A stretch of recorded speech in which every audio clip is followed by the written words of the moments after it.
Hey guys, George Webby here, Lionheart Warrior. This is Mission Brief 39. I want to talk about God's will for your life. People always are asking, I need to find out what God's will is for my life, what He has planned for me. I need to seek His will. What is God's will for my life? You hear this all the time. I've said it, you've said it, we've all said it. Well, I'm going to go ahead and read you a verse that's going to answer this question, and then I want us to kind of think about it, talk about it a little bit, and see if we can't figure out what it is God's will is for my life. And here's the verse. 1 Thessalonians chapter 5, verse 17. It's often quoted, but never really thought about because it sounds cool to be put on a bumper sticker or something, put on a t-shirt, put on a little a card you mail out different celebrations and Christmas, holidays, what have you. And let's go ahead and read it.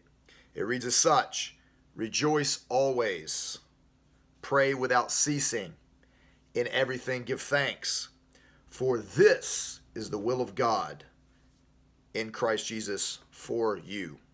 There it is right there at the very end. For this is the will of God in Christ Jesus for you.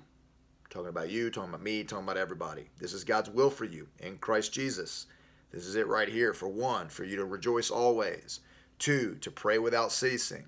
And three, in everything to give thanks. Now, that's not really what we were thinking about when we asked what is God's will. We want to know, what job should I take?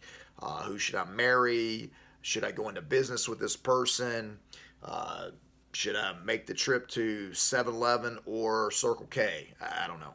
But the point is that right here, Paul tells us this is God's will for us in Christ Jesus. This is God's will for you. And that's to rejoice always. Can you rejoice always in who you marry, in the job that you have, whether you go to 7-Eleven or Circle K? Yes. Can you pray without ceasing? That one more touches. Let's set that one to the side for a minute. And then can you be thankful in everything? Can you be thankful even in times that are bad, in times that are good, in times that are neutral, in situations that may not be the best, in situations that are the best? If your team wins, if your team loses, can you be thankful in everything? Yes, you can. These are God's will for you. So rejoice always and be thankful in everything. Now, let's talk about this pray without ceasing. How does someone pray without ever stopping? I think the way to do that, the only way to do that, is to have a life of prayer. Well, then we got to ask ourselves, what is a life of prayer? A life of prayer is a constant fellowship, my opinion, a constant fellowship, a constant communication between you and God, to where we're constantly trusting and relying on Him. That every circumstance, every conversation, every instant, good or bad in our mind, is a gift from God, is a scenario from God, is a situation from God. And if you look at it like that and you don't grumble and moan, which the scriptures also say not to do, very hard, because our natural man wants things done differently than how they are. 99% out of 100, right? 99% out of 100, we want it differently than how they are. Why? Because we secretly want to be God, whether we want to admit it or not, or whether that's, PC or not.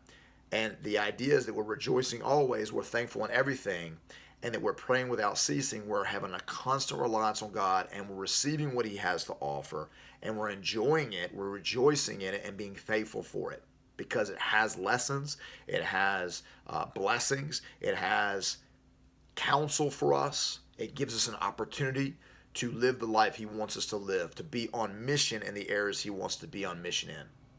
Now, here's the thing.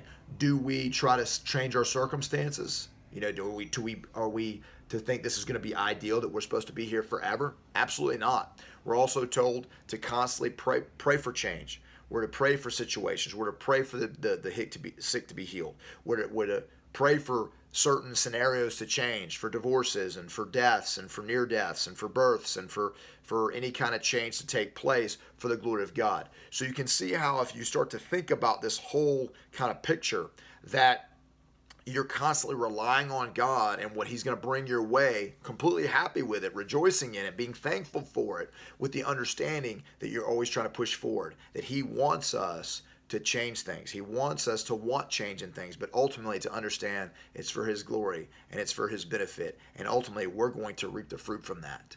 So this is the will for God for your life: to rejoice always, pray without ceasing, live that life of prayer, be in constant fellowship in everything that you do, thought, word, and deed, and to be thankful for everything in all circumstances. This is the will of God for you in Christ Jesus. I hope this edifies you. I hope you use this to receive encouragement and go forward in your mission for the day, for the mission for the week, for the mission for your life, knowing that this is the will of God for you. 1 Thessalonians chapter 5, verse 17. God be with you. And remember, men, stand and fight.